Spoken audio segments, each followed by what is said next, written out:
If it's daytime, it's the sense for you. I'll start at any hour. What day is it today, nurse? Right, so it's apparently it's January the 21st, and I think it's a Wednesday. Timey-wimey, you know what it's like. I'm in the middle of so many streams. You'd think I had some sort of hay fever. Welcome, one and all. Now, with this midday battle at noon, I've got two guests with me who love their Blake 7 and obviously have heard bits of the news. Now, I'll give you the context in a minute and we'll go through that. And I'll be asking, does it need a reboot at all? Is it risky to bring it back in this day and age, knowing what's happened to some of our favourite franchises? I'll mention Doctor Who and I'll mention Star Trek Academy. Is that enough? And we'll go from there. Now, let's get them on first of all. So I've gone all the way down to Tasmania again. There's Dwayne. Good to see you. G'day, good to see you. Good to be back. Now, of course, your credentials are better than mine on this one. You know your Blake 7, don't you? Well, I do know it somewhat. I am involved with a podcast, Blake 7 The Way Back. We've just started going through from series 1 a few months ago. So my Sirens of Audio co-host, Philip, I think Blake 7 is his favourite show. He likes it even more than Doctor Who. So he wanted to do a Blake 7 episode by episode review. So we've been doing that over the last few months and really enjoying that. I'm not as much of a huge fan as he is, but I still enjoy it. Yes, it was always my go-to when Doctor Who's on at the weekend, and Blake 7 will be during the week. So, to fulfill the trio, another aficionado, he's back. Hello, Hugh. Hello, everyone. So, what are your credentials regarding So, Blake I mean, 7? I'm not sure I would say I was necessarily a huge fan. At the same time, I saw all of it when it was originally released. I've watched it certainly 3 times since. In terms of that, last time I watched it was sometime over COVID, I think about 2022. It was quite a good timing for me because I was 13 when it first started, and I think it's quite a good piece of science fiction for a 13-year-old to start on. You know, obviously I was a Who fan by that stage. I was a Star Trek fan, but you know and it was quite, after a lot of, I think, fairly light science fiction, it was quite hard hitting. It was quite dark, and if you want to look at it from terms of woke, it was heavily influenced by the politics of the time. Yeah, I know what you mean. It did seem a lot more serious than Doctor Who, although I'm Doctor Who through and through, but this certainly give me a nice bit of excitement during the week. So I think you have to put it in the context that it's a Terry Nation show. Yeah, certainly, and there's some great ideas in this. So, right, everybody, and of course, yesterday, Peter Hoar, I mean, there were so many headlines from when he opened his mouth, and he's in with the Bad Wolf crew, so I'm well aware he will talk euphemistically. But he said something went wrong with Doctor Who, as you know. You could point fingers, and he talked about RTD and whether he is that collaborative. Anyway, that was a stream yesterday. Today is all about Blake 7, and of course Blake 7, just to kind of 4 series, of course, 52 episodes. Terry Nation, of course, the originator of it. Chris Boucher takes over. We have 2 major spaceships in those 4 years. We have the Federation, we have Servalan, and Blake 7 soon became Blake's 2, 5, 7. You know, it seemed to keep changing. So yes, there was a bit of fun to be had there, but just to get everybody up to date, Peter Hoar and Matthew Bouch have obviously been given some pronouncements in Deadline.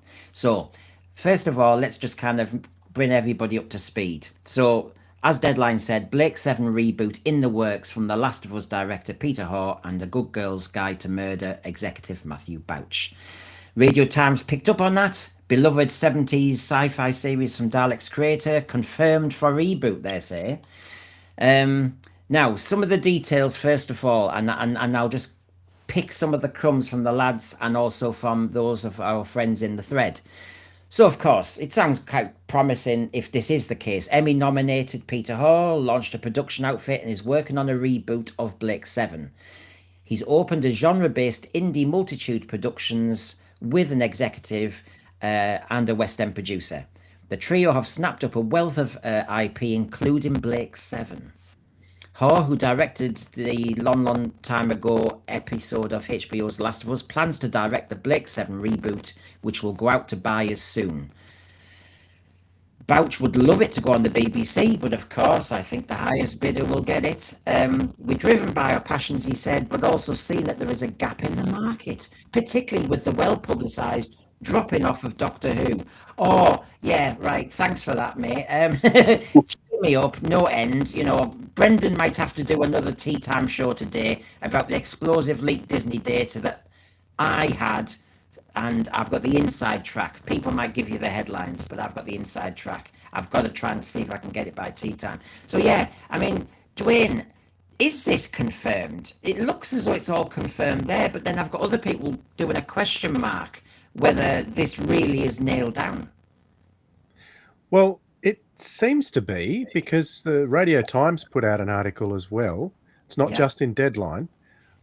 So there's a few different sources for that as well. And I noticed I only just noticed it then. I did read the Deadline article, but I missed the fact that one of the producers was Jason Haig-Ellery. It's calling him a West End producer there, but he actually owns Big Finish. So he's quite invested in this kind of thing anyway. So, yeah, it's very interesting that Jason's got his finger in this little pie too. Well, Boomer Doug, obviously we've got him going, reboot Blake 7 if it's done properly. This is always the caveat, Hugh, isn't it? This is always the caveat. I mean, if this is looking like solid news, where would your caveat be, Hugh? So, I mean, I think the thing about it is that it has to be dark. It has to be a dark piece of science fiction. It can't be light. It can't be jolly. I mean, you can have lighter episodes, but if it's going to do it, it's got to update it to today's politics in terms of that. And that would be an oblique reference rather than direct reference, but it has to try and understand where we are. I think the other thing that you have to take from it, though, is remember that effectively this was already Terry Nation ripping off the Magnificent Seven and the Seven Samurai. Seven's one of those things which is always going to be rebooted. It's a nice number in order to do this type of thing. So I think as long as they've got a clear vision of it, then that's fine. I'm less worried about them doing a reboot and an update on this than I would be for many things, because I think the idea is simple and quite hard to screw up as long as you're doing anything sensible. Cybermat Strikes, would be interesting if they didn't ditch Blake after season 1 this time round. Well, they didn't do it last time either. It was season 2. It was 2. Yeah. You see, the thing about it is, a lot of that's not deliberate, and that's to do with the cast members. I think what you've got to look at that was, I don't think that the story's dropped off with Blake not being there. Yeah, absolutely not. And what it was about Blake 7 was because it was such a low budget production, it was given even less budget. It gets compared to Doctor Who a lot, but really it was very different to Doctor Who. It only gets compared because you had Dudley Simpson doing the music, you had the same production values of season 15, 16 and 17 of Doctor Who. It looks a lot like Doctor Who with their locations and their same set design and things like that. But it's a very different story, and the characters have a lot more depth than you could ever get in Doctor Who, because those characters came and went very quickly, whereas in the long-running series you could go deeper. And as Hugh already said, it's a much, much darker. Even episode 1 has content in it that if they rebooted it, I struggle to see how they would get that kind of content in. The story would have to be completely changed to fit. I don't think they'd include that content that I'm referring to. Well, let's just check my voice out as well as check with the thread. How's my voice, lads? Still rough. Okay. Very croaky. Understandable, but rough. What I'll do then is I'll do my usual, Dwayne, and I'll leave that slide on that you may want to just discuss if you get my gist, and I'll see you in 2 minutes, yeah? Yeah, okay. Okay. Okay. it was interesting that the way Blake Seven was originally pitched was very, very, like you said, Hugh, it was very simple. Terry Nation just gave like half a page, I think, to the director of drama at the time. What was his name? Was it Roddy somebody? Oh, Ronnie Marsh. yeah. That's who it was. And yeah, it was there to fill that softly slot, and it's kind of got that. Even though it's a science fiction and set in space, you've got that Mhm. that kind of drama in there. Could be in all different kinds of settings. It doesn't have to be science fiction. No, But well, my I mean, immediate thought, arguably, sorry, Survivors, Terry Nation's sort of like one in terms of a plague is similar in terms of setting. yeah, for sure. I don't know. My immediate thought when I saw that this was getting a potential reboot was no, please, no, because so many different things have been not improved on in any way, shape, or form in the past. There's only one series that I can think of that I really enjoyed the reboot of, and that's Battlestar. yes, Battlestar Galactica. I think it's the only one that's ever been done truly successfully, and I mean, it's not a reboot, but I know Firefly was compared a lot to Blake Seven. Mhm. I don't know if it was the inspiration for Joss Whedon's idea for Firefly, and I was watching a little bit of that today, actually.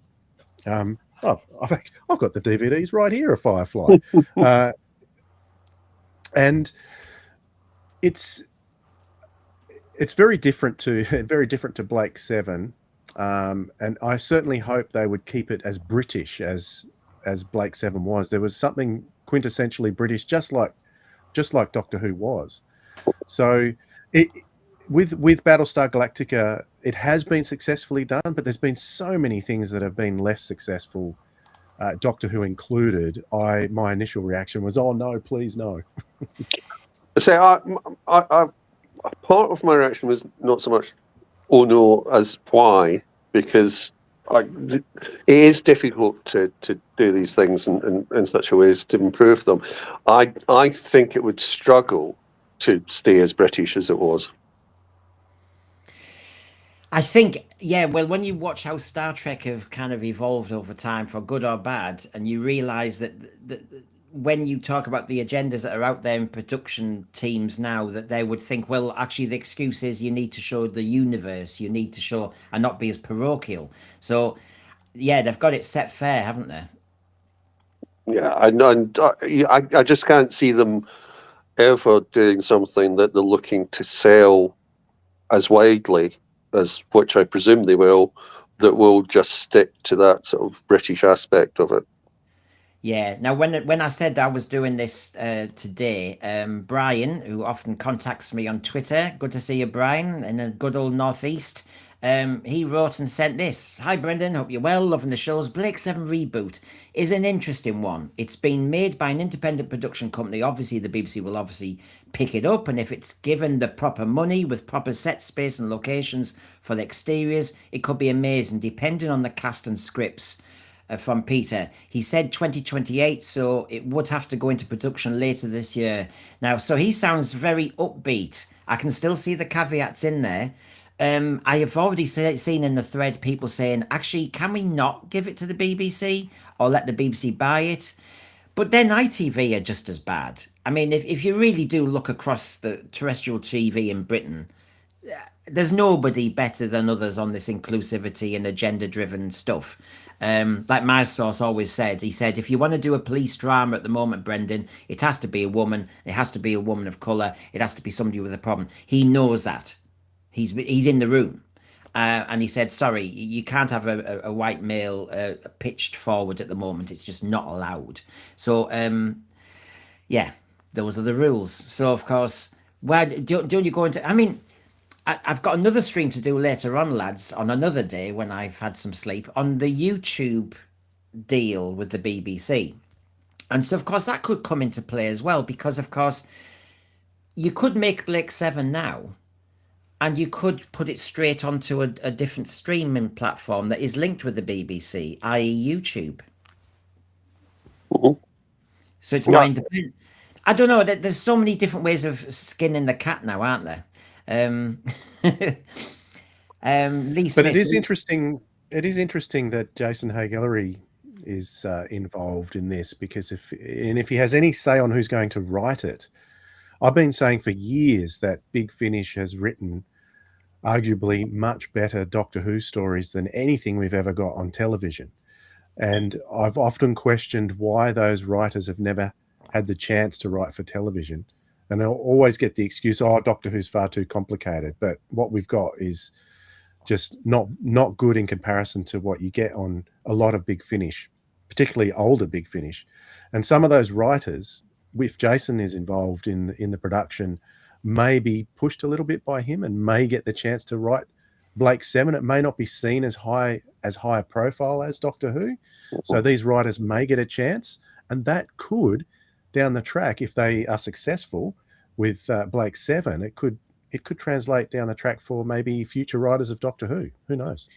Could there be, right, here's a question for you before we get into, I mean, there's lots of detail to look at, but when I look at the tone and style of Blake Seven, the original series, and we look at the modern TV habits now, and safe spaces and trigger warnings and all that jazz, if you think about it, that first series especially, you were torturing Blake. He was having hallucinations, and we were seeing it. We were seeing a whole stream. We had a room, didn't we? Have a cave of lots of dead people. There had been a massacre and all the rest of it. Mm.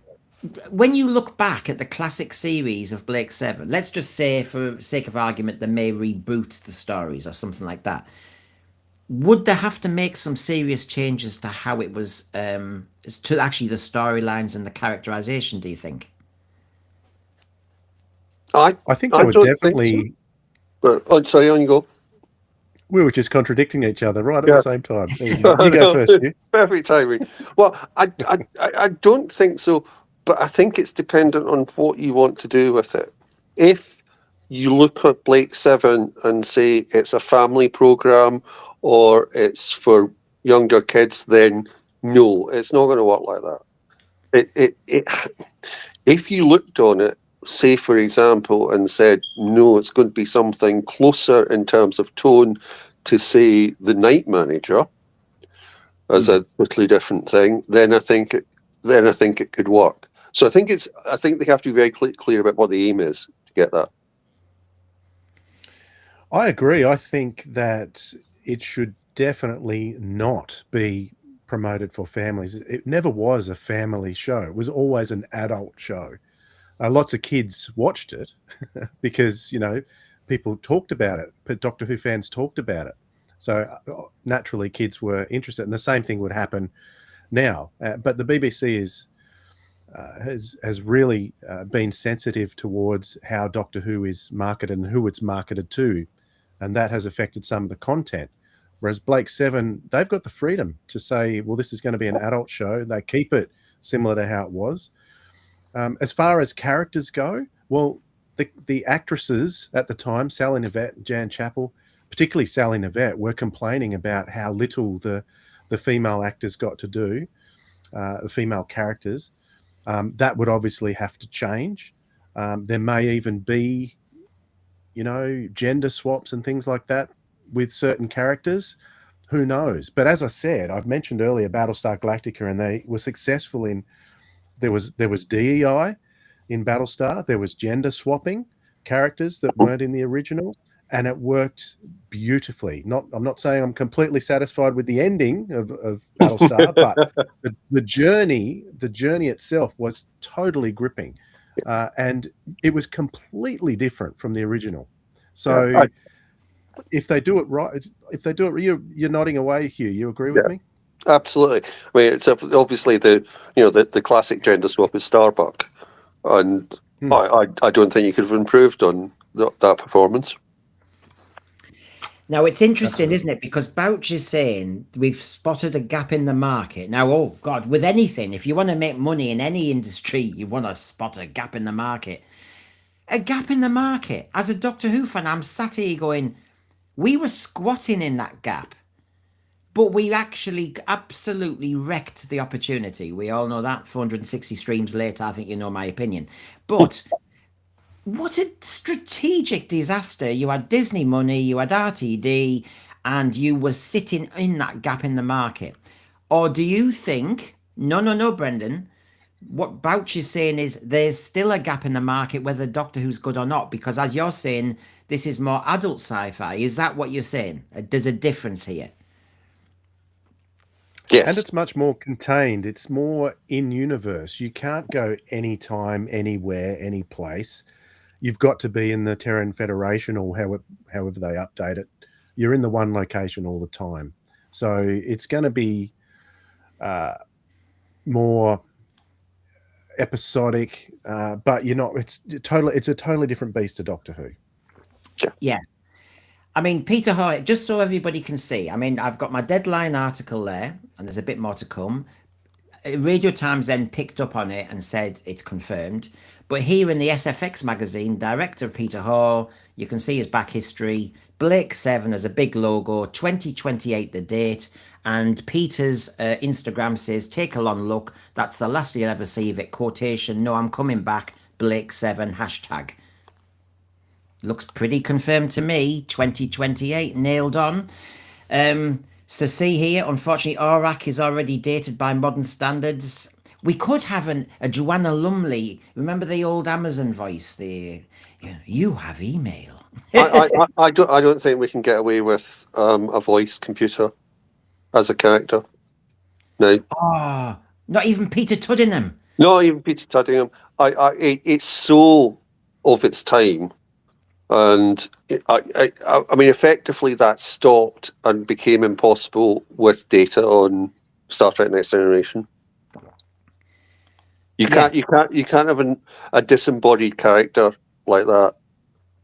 It won't work.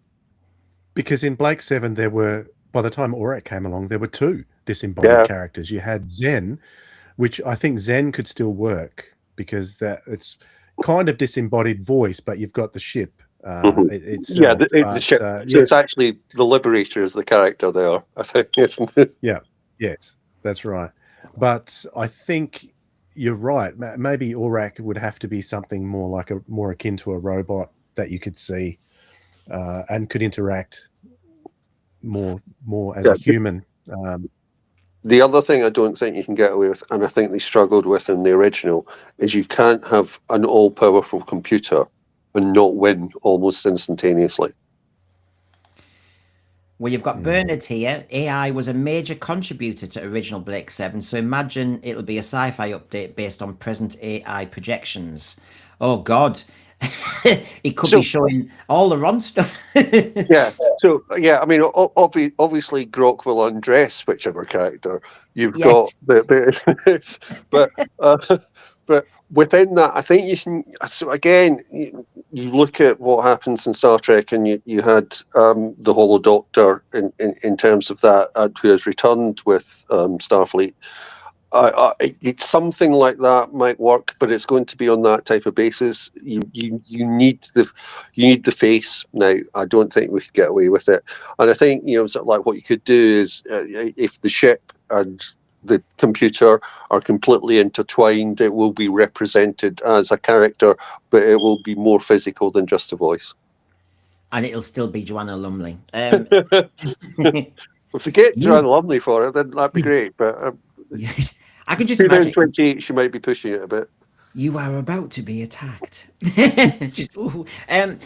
If you look at all the characters in Blake 7, like, let's just see. You're Peter Hoar. You're sat down. You're starting to pull it all together.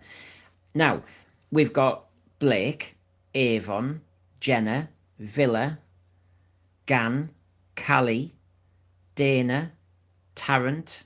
Is it Sulin? Sulin.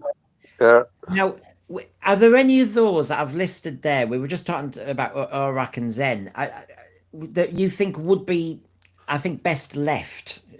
We're going to be sacrilege here. I mean, if you look at that team of characters, which ones do we definitely need back if we're going to relaunch this series? So go on, I'll ask you. Definitely. Well, you need Blake, don't you? Because that's what it's called. But you need Avon. I think one of the most fascinating things, because people have already mentioned Blake leaving at the end of season 2, the most fascinating thing for me was that, because I started on season 3, strangely enough, so I never even saw Blake until the end of season 3, and so that development throughout seasons 1 of 2 of Avon, from where he went to what he would actually become, he became virtually the star of the series for the final 2 seasons. It's a fascinating journey, and his relationship with Sir, did you mention? I don't think you mentioned Servalan and Travis in the I didn't. in the description either. Yeah, because I meant the You team. meant the 7. Yes. People who were part of 7. Oh, right. You're talking about the 7. But I think Servalan is just as irreplaceable in Blake 7 as the main cast. Yeah. I mean, Travis, you could take him or leave him, but I still think he's an interesting character to have. But yeah, you've got to have, I can't really, you're going to have 7 somehow, aren't you? Because that's the name of the show. Yes. Yeah. Oh, well, you can have shrinkflation. We're all aware of shrinkflation nowadays. You could have the Blake 3 or something. But they all look bigger. Paul Richards, I can't see anyone playing Avon or Servalon any better. Maybe new characters. Agreed. This is the problem when I mentioned reboot Doctor Who, because people were saying you can't have a new First Doctor in another or parallel universe. Please don't do that to William Hartnell.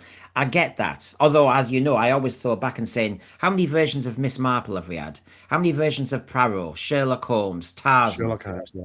Yeah, so we seem to allow it with other things, but not our precious sci-fi. I'm just saying it. So, I can see you were both nodding a bit at that. Do you think new characters as a Blake 7? Yeah, Blake needs to be there as the eponymous hero, but the other well, does he? Because I did see a suggestion on this, that what you do is you reboot it into the future. And effectively, Blake 7 is the name for the Resistance, and it's it's the memory of Blake, which to an extent it does in seasons 3 and 4, that keeps it going rather than the character itself. Yeah, and it can almost be like a myth. It can be Robin Hood and the Merry Men. You don't count how many. Maybe. Bernard, the Dana actress Josette Simon played the ship's AI in a recent streaming sci-fi series. I think anthropomorphized. Yeah, it's lunchtime. The ship's computer is already an old design choice, so back to Zen instead? ? I mean, maybe it's of its time. The Peter Tuddenham voice is amazingly soothing and quiet, and you are about to die. No, he's not quite like Marvin in Hitchhikers, but yeah, I was acting. Slave is closer to that as well. Sort of like that. So obviously, when Slave comes along, it's a different take. But yeah, I can't see getting away with just a voice for a character anymore. Yeah, and a little plus. I mean, Aurak, I wanted to beat the hell out of him. I mean, what a little nauseating swine he was. We're very aware that that noise he made when they switched him off, I loved it. We're very aware that it feels counterintuitive to launch something at this point, but equally we feel there is a gap in the market. Our expertise straddles both international and British lower budget material. Obviously, the proof will be in the pudding. Bit of humility there always goes down well. Gap in the market. It's interesting because talking to my British source so much, and he talks about how the BBC don't even understand sci-fi. He talks about how they hate it. But I am hearing in the last week or so, I could be streaming too much here. Life on Mars is going to come back. Blake 7's coming back. Right. Yeah, well, there's talk of, not that Life on Mars comes back, but there's talk of a third series.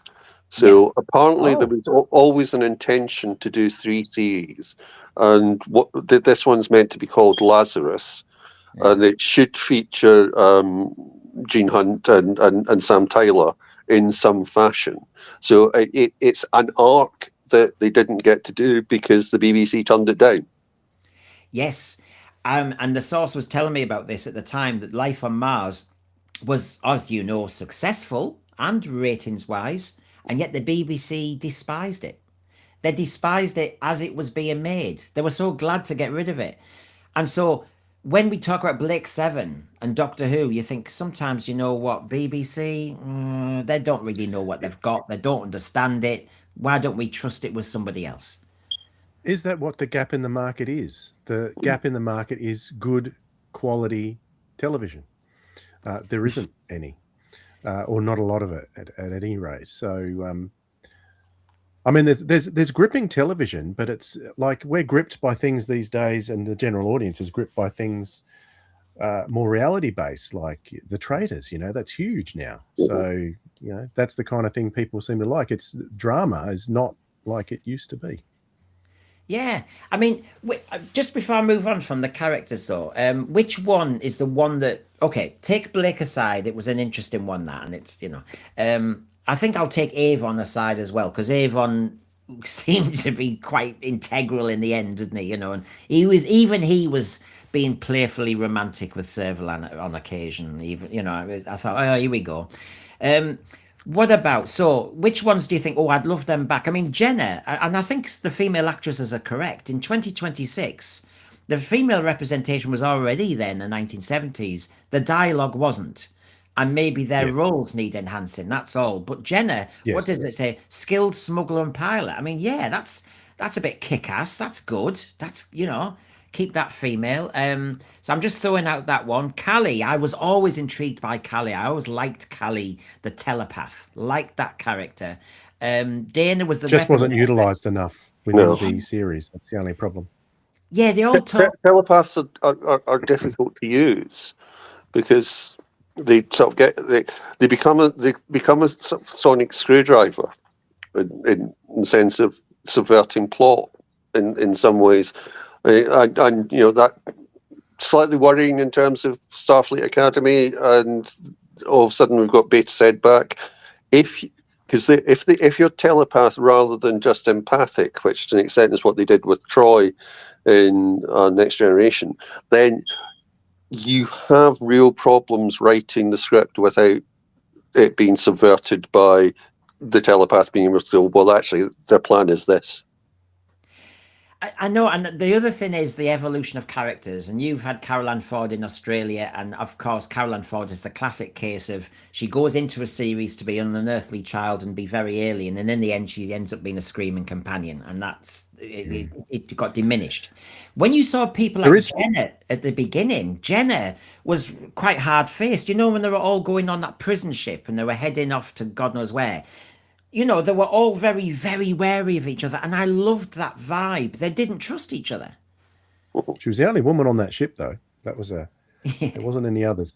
There was one character that I can see in the image there that would be surplus to requirements, even in the classic series of Blake Seven, and that's Gan on the end. So he was, but that's not to do with the character so much, I think, as the actor wasn't very good. He wasn't written very well, and much of his delivery wasn't very good either. Unfortunately, I like the guy. He's a very nice guy, but and I think they saw that too, which is why they killed him off early on in the second season. Yeah. Was there a danger with Blake Seven as it evolved? Because I have to say, series 1 to series 4, very different beasts. Was there a danger that whatever the number, they all had a kind of Fantastic Four, kind of Marvel type skill, it feels? Because as you're saying, Gan ended up being the strong man. He was just the strong man. That's why. So, I mean, as somebody said in the thread, he noted with Avon Paul Darrow that he only had 4 lines in one episode. You know, he was limited in dialogue, but he was the strong man. Then you've got the telepath. He was also limited. He had because they're all criminals, see. So one of his punishments was to have a limiter put in his mind that he could never kill anybody. So even though he was the strong man, that posed a problem when it came to defense. He couldn't kill anyone. So that could be interesting to look at that in the character. But as far as his portrayal of that character went back then, not very good, I'm afraid. Yeah, I'm afraid I agree. It was, but and the limiter thing is something that you could play about with generally, and whenever it went wrong, which I think is probably we concentrate on Gan the most. I think you have to be careful here, and I think you're right Brendan, about just creating skill sets that make you the solution to a problem. And what they managed to do with Villa was create a character that went along with the skill set rather than just the skill set. Yeah, I think that was always the danger a little bit with the Blake's 7, that in the end you'd accumulated a crew. And remember, then you've got Aurak, he's smart ass. And before you knew it, and the Liberator was this amazing spaceship. You've got an amazing spaceship. I know they didn't continue with that eventually, but Aurak, and then you've got mathematical excellence and all the rest of it. You've got Villa was the cowardly. You always needed somebody to create tension because otherwise they're all too invincible, aren't they? Sulin, when you go back to Sulin and Glynis Barber, she was just, as it's got listed here, a sharpshooter. Now, in a way, she looked good. I don't know. I think they need to be careful with how they do certain characterization going forward, don't they? That the females are kick-ass, but the men equally so. I think my problem now would be in 2026, when I think all representation needs to be a bit careful and more complex and more honest, that somebody like Villa, I actually don't want to see a blithering bloke anymore. I don't want that. I know he's great with his breaking safes and all the rest of it, but I just don't want that. I think if you're going to do kick-ass women, you need to do kick-ass men as well. It's been a while since you've watched it, isn't it, Brendan? Go on. Because I just did our podcast review of Seek, Locate, Destroy, which is the first episode that where Servalan and Travis appear. But Villa also has a lot to do in that as well. And while he is a bit of a coward, when he's with his friends, when the time came for him to step up, when they went down to the planet to do their sabotage or whatever they were doing, he did step up. So there was that character development for Villa throughout that. Interestingly, he's the only cast member in the original Blake 7 that was there for every single episode. He was in every one. No one else was. But I kind of disagree with you there, because I think he was a lot more interesting than just being the scaredy cat. There was more to him than that. Yeah, I suppose it was a bit like the dialogue really emphasized a certain quality, when clearly he was still useful for them eventually and doing various things. Oram, the title Blake 7 is the problem. Gareth Hunt dropped out as Blake, members of the crew leave, so it's Blake 7 without Blake, and then there's not 7 in the crew. But I think we addressed. Well, it wasn't Gareth Hunt. You're thinking of the New Avengers. That was Gareth Thomas. Yeah, let me just get my cocoa beans. Hold on. Yes, remember that. I loved this period, and it was so different from Doctor Who, different enough, even made by some of the very similar people and all the rest of it with the same skill sets, but because we had this defined universe and the Federation and they're on their own and that sort of thing, the rules were set fair, weren't they?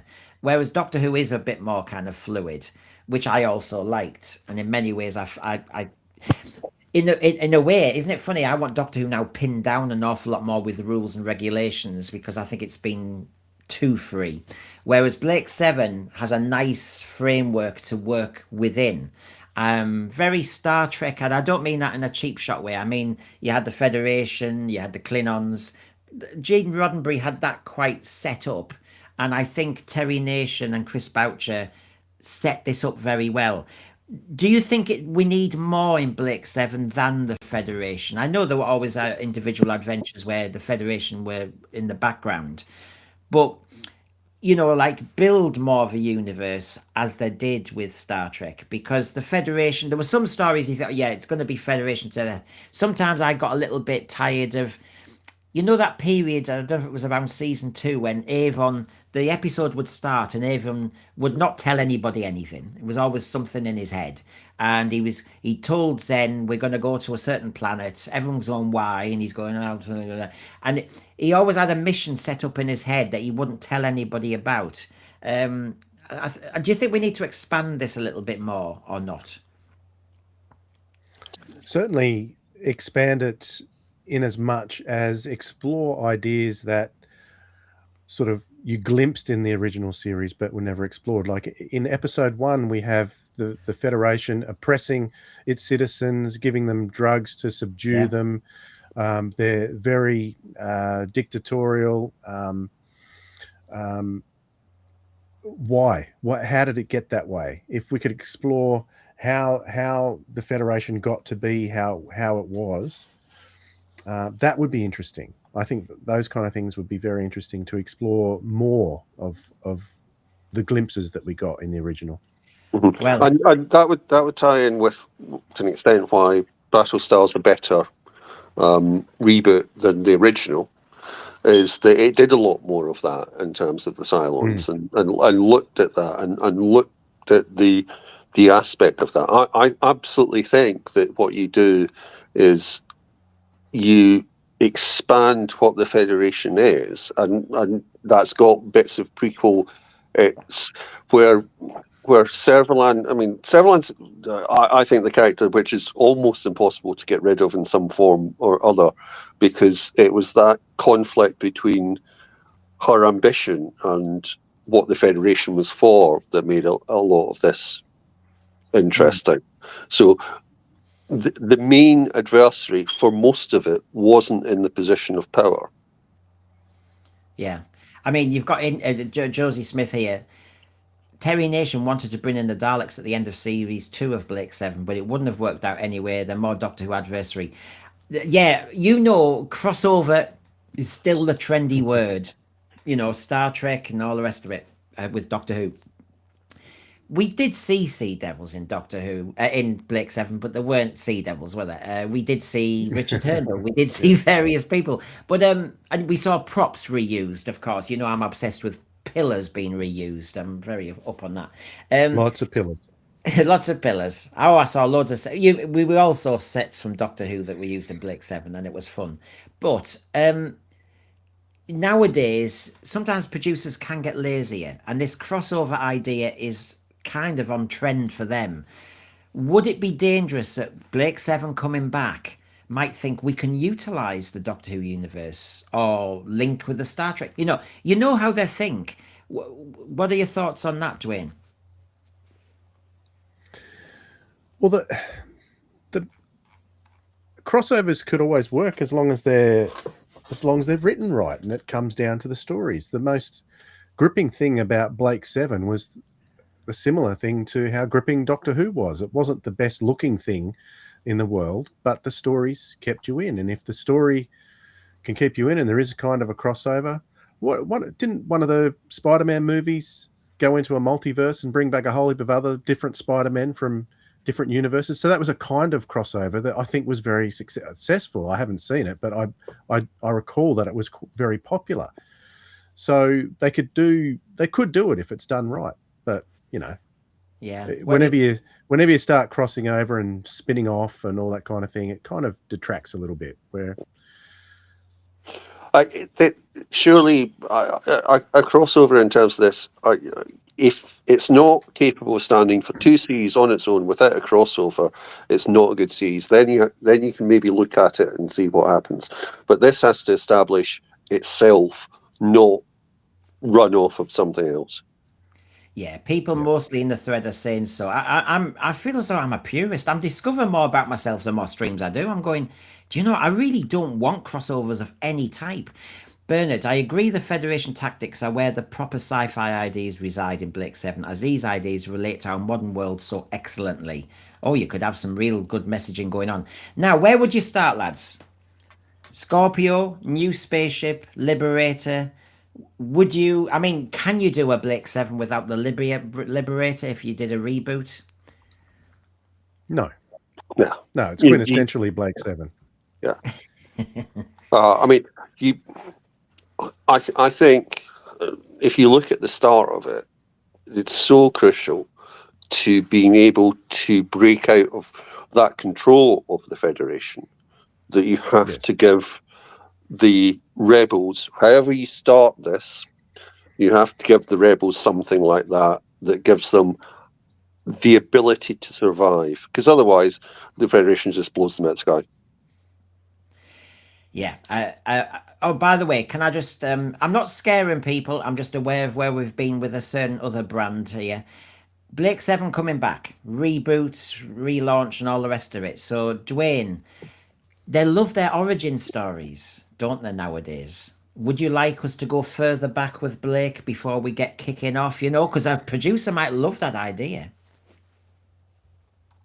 Well, you'd probably just do it in a similar way to how it was done in the original series with flashbacks. So, you'd get to an episode, have a flashback. It's your classic way of doing things. It's still done in various TV shows now. So why not? It's a format that works and it's interesting without losing the direction of where you are, without getting bogged down in some prequel that, you can just do quickly in a flashback episode. Yeah. And the way they developed the characters with different types of flashbacks and different stories based on that throughout the series was generally pretty good. If you were Peter and Matthew now, and you were relaunching Blake 7, and you've got that list of stories and everything, I'll come to you first, Dwayne. Where would you start? Because you could actually just filter and out some of the stories that didn't quite work.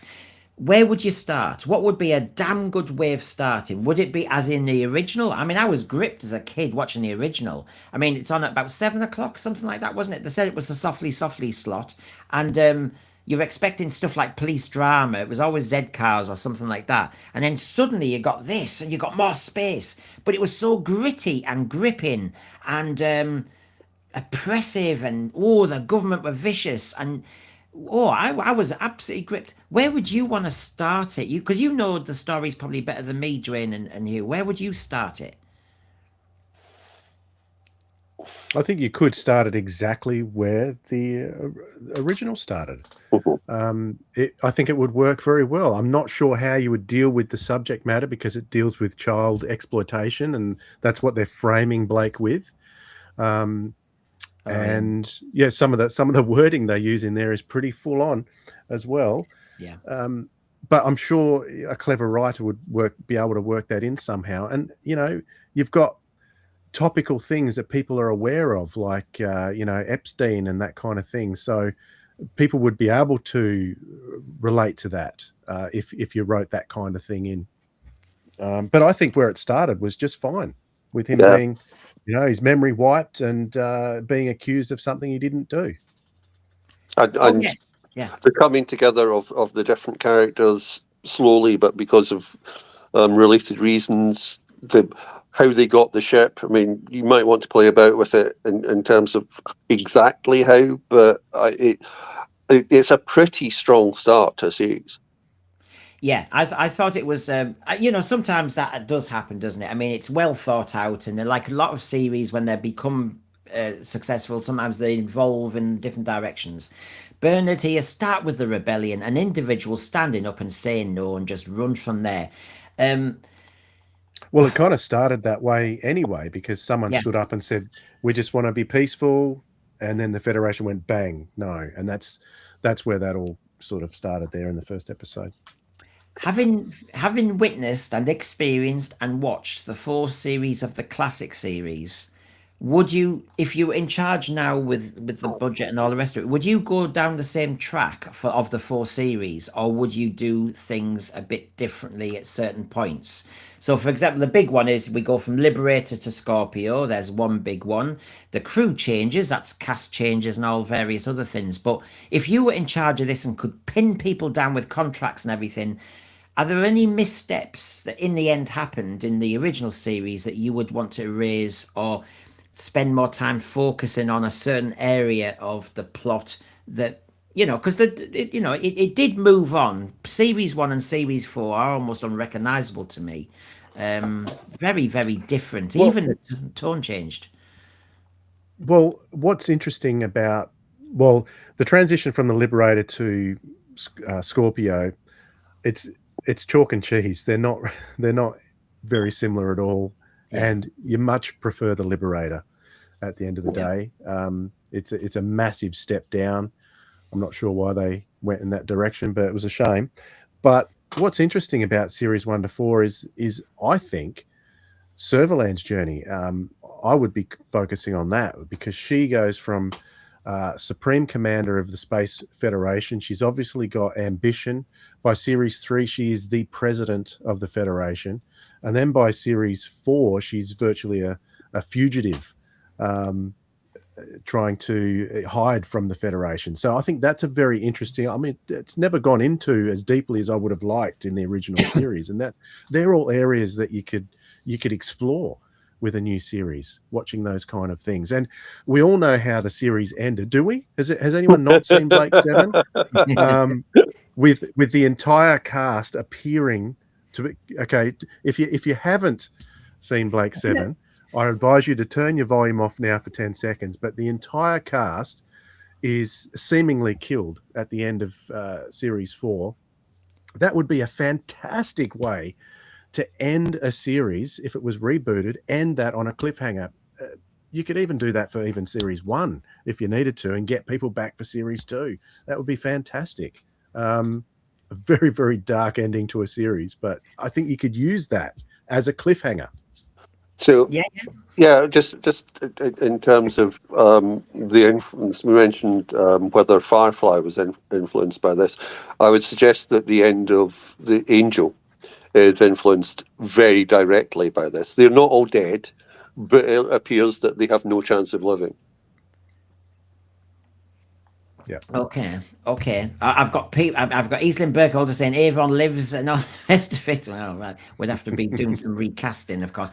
Is there anybody from the original series, if they are still around, would you bring back? You know, they always love to do this, don't they? I mean, you know, you've still got Jenna. Well, there isn't many. There isn't many left, to be honest. You've got Brian Croucher, who was Travis. So he'd come back as something, I suppose. You've got Sally Nivette and Jan Chappell, who are still around. And you've got Glynis Barber, of course, from Series 4. Oh, you've got Stephen Pacey and Josette Simon as well. Simon, yeah.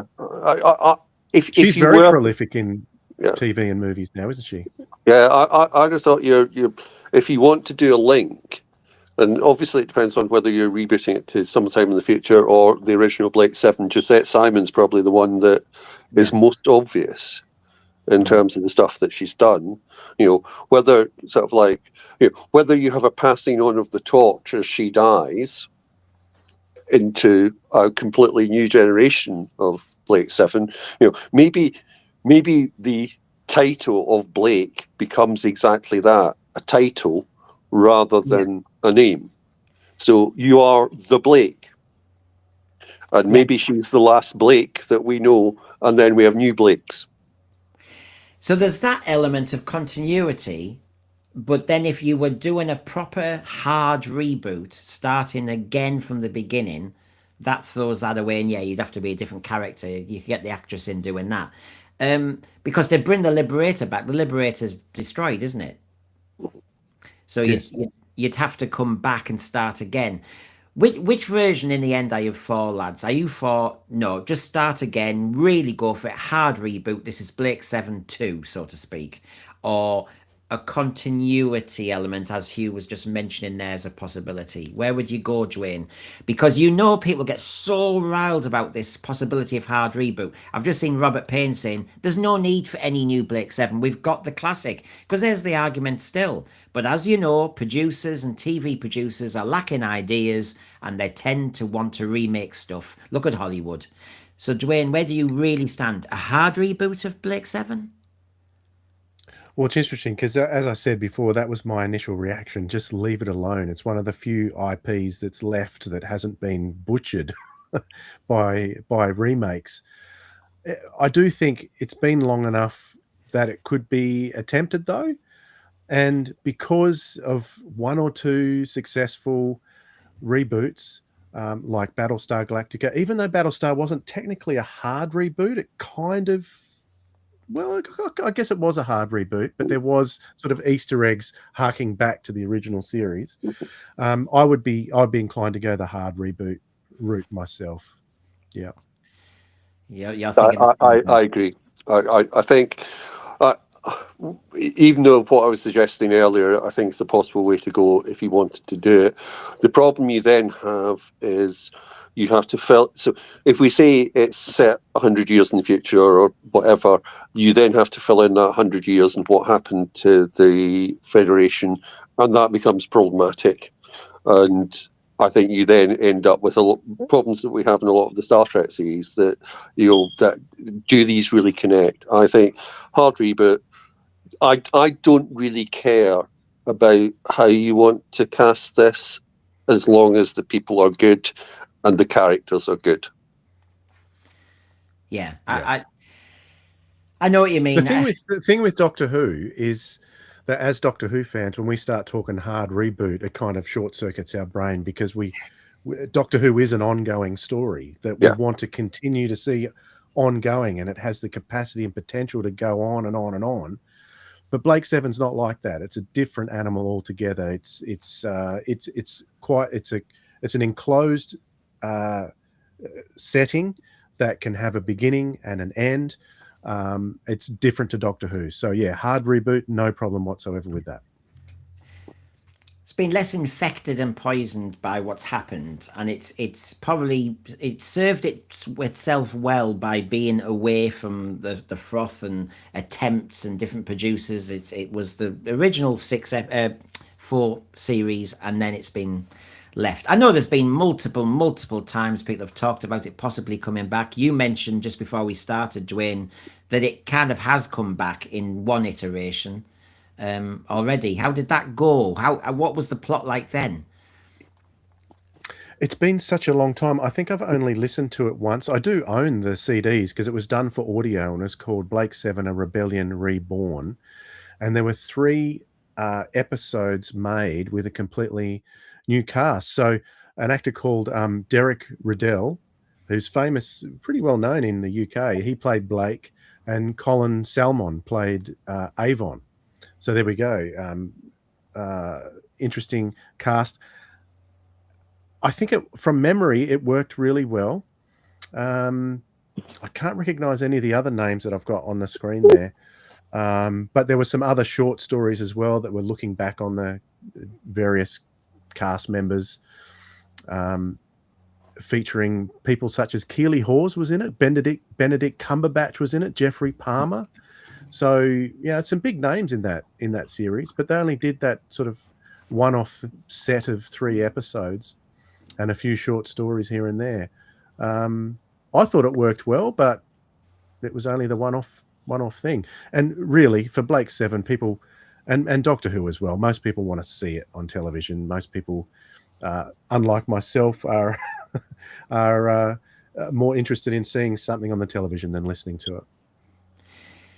Yeah, I think Blake Seven has a better chance than, say, Doctor Who, in the way that I don't think there was any argument that Blake Seven was high camp or anything like that. I know it had 80s costumes, but that's the time it was in. But as you know, if you just look at that picture on the screen, I mean, the Federation, you know, you've got the militia, you've got an oppressive regime, and you've got people on the run. It was much more gritty. And I think there's every possibility with that as its spirit to bring it back and actually really utilize that a lot more than Doctor Who, that unfortunately has gone down a kind of more high camp, kind of a more entertainment route rather than hard sci-fi.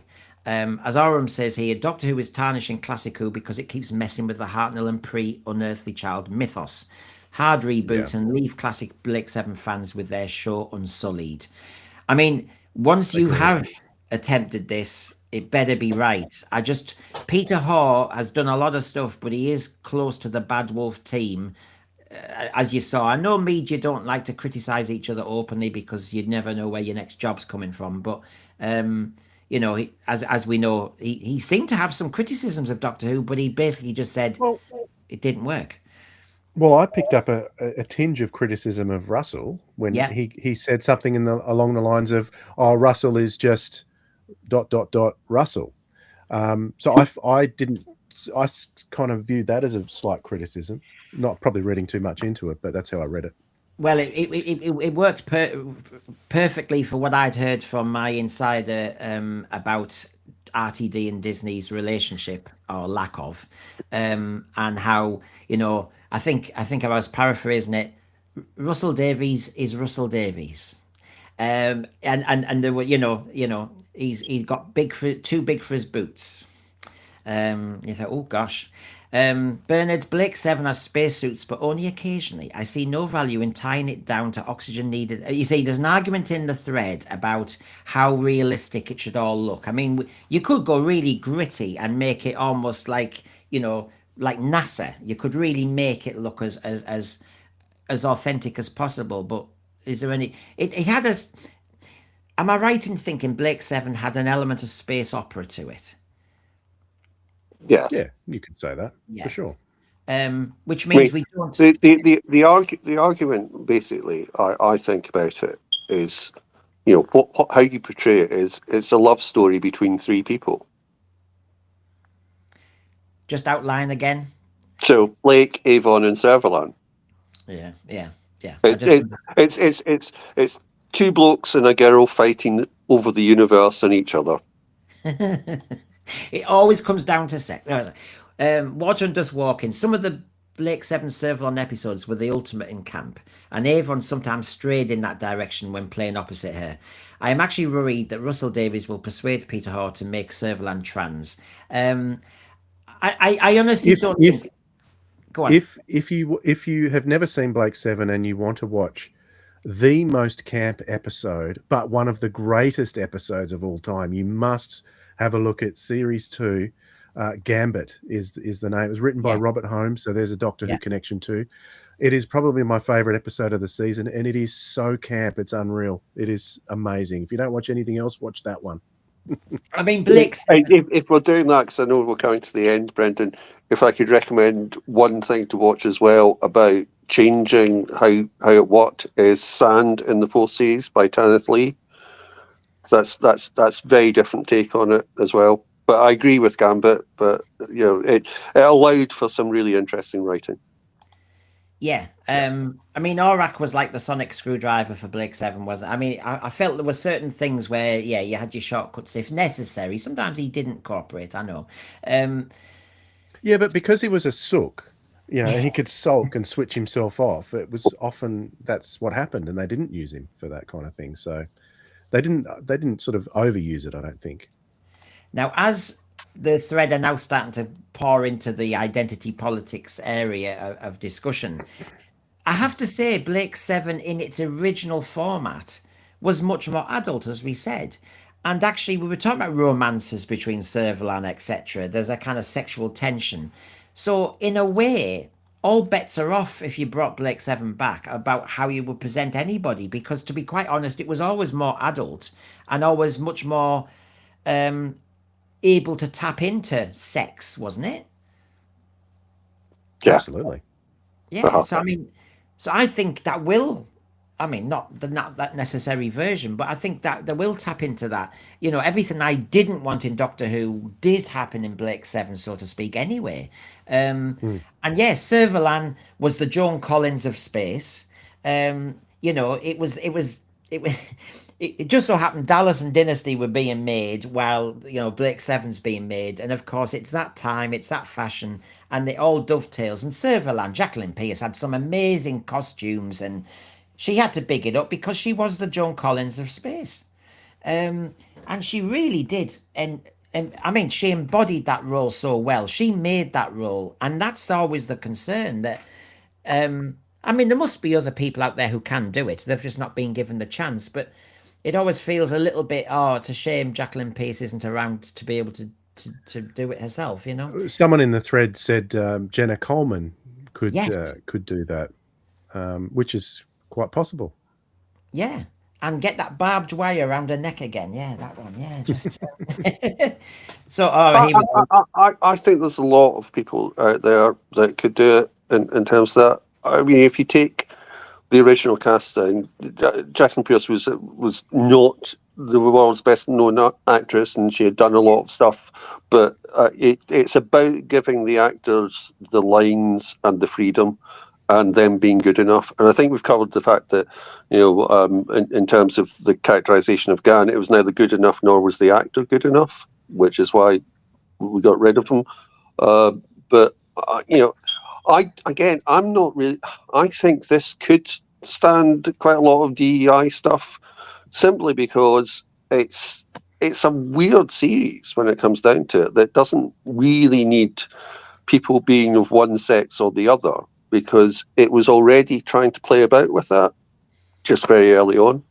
Yeah, it was. It was. I mean, as Dalek Shalom says here, half of the Blake Seven fans will be for changing stereotypes purely because they think they're being progressive. This is always just a snag with this, but Blake Seven was already there ahead of Doctor Who. Like I said, it was more adult. It played around a lot more, as Hugh's just said. So it's set fair for that. So I suppose all bets are off. There's two different things being said here, really. The producer might say, well, yeah, we could easily do that with this character, that with this character, and it's still fair game. It's when the fans say, no, let's experiment. We all know in the Doctor Who universe, people are saying, oh, it'd be great if in a Big Finish story, Yaz and Sons will do this. And you think, yeah, can we just make sure, though, that Blake 7, when it's made, is not fan service? That's the difference. Fan service as opposed to just making it authentic and a damn good relaunch. And each character, whether they're male, female, gender fluid, whatever they do with them, they are kind of authentic for that character, because some of them I think could have been played either way even then. Don't know what you think about that as we finalize and conclude, Dwayne. Yeah, I agree. I think as far as changing stereotypes and being progressive, I think Blake 7 is a good canvas for doing that, as long as the stories are good. That's what it comes down to. It's got to have good stories, and it can have all that stuff too. But the stories must come first. Yeah. And here it might end up being a lot more successful than Doctor Who, because Doctor Who has become almost unrecognizable to the general public. As in, before, you'd know Doctor Who would scare you behind the sofa routine. But now Doctor Who is, well, what is it? What am I getting this week? Whereas Blake 7, I think, could be a lot more kind of recognizable, familiar, and predictable. And I think it's worse than that, Brendan. I think it is being recognized for what it is, and people just don't like it. That's what the problem is, I think. But I think that's an interesting point, that Blake 7 doesn't have the fan base thing, and that's true. That's definitely true. I mean, trying to watch Starfleet Academy where they're throwing in humpback whales simply so they can recognise it to the film really annoys me, and it's the same with Doctor Who. There doesn't really have to be that much carryover other than the basic story. You have a rebellion against a government which is oppressive. That's it. And you get 7 of you. Yeah. Now, I'm going to try and get together I've got so much data for the show tonight, whether I do the headlines and then do a later mini-series, everybody. I'll try and keep you updated, because obviously, like I said, talking to my source over 6 months has meant there's a lot more than doing a quick wham bam thank you ma'am 10-minute that all the other streamers have kind of done. And I want to get it together properly for everybody. So I will see how I go this afternoon. I might end up just keeling over. I just collapse in a heap. There's so much to collate, everybody out there, and I want to get it right for you. So thank you, Hugh, for joining us for our reminiscences and our aspirations for Blake 7. Dwayne, thank you for staying up for us. And pleasure. We'll have you both on again, but are you still having your sabbatical from Sirens of Audio? Because every time I ask you, you're going, oh yeah, we haven't made any recently, blah, blah, blah. Yeah, I am still enjoying it. So I'm enjoying the rest. So yes, I haven't got back to any yet. But if you see below, there's a YouTube address for our Blake 7 Way Back podcast, which we are making. I think we've done episodes 1 to 4 have been released so far. So up to Time Squad, don't think the web's come out yet, but we're also got interviews on there with Michael Bryant. So he's talking about his series 1 episodes. We sat down and had a bit of a chat with him a while back. So we're cutting those into the podcast as we go. And there's interviews with Sally Navette, Jan Chappell, and whoever else comes up as we go through the episodes. Oh, well, there you go. So just as a nice reminder, Sirens of Audio, everybody. Now, as Oram says here, and just adding to my last comment, the leaked Disney Plus figures for and they're tiny. Yeah, they're leaked. I was sat on them for a long time, but not allowed to show them. But I've got the inside story and some shocking revelations about everything that went on behind the scenes. So I'm just trying to get it together, Oram, and if I don't quite get it all together today, it will be very soon. Rather than rushing out and just trying to kind of say, da-da, you've heard the figures. I've got so much. I've got Excel spreadsheets that go so wide. I mean, whoa, it's very hard to break down before 6 o'clock. So I'll try my best. But as Lee Smith says, the ratings were bloody shocking. We all knew they were. They were just denying it for ages. There is a reason why Disney left. Come on, let's be honest. And Disney saw the figures in microscopic detail and it was bad. So, Blake 7, is it coming back? It certainly sounds as though it's coming back. 2028 sounds like a date. Let's just hope it's good, it's authentic, and it's recognizable Blake 7, however it's executed. Thanks, lads, and see everybody again. Bye. Take care. Bye. Bye.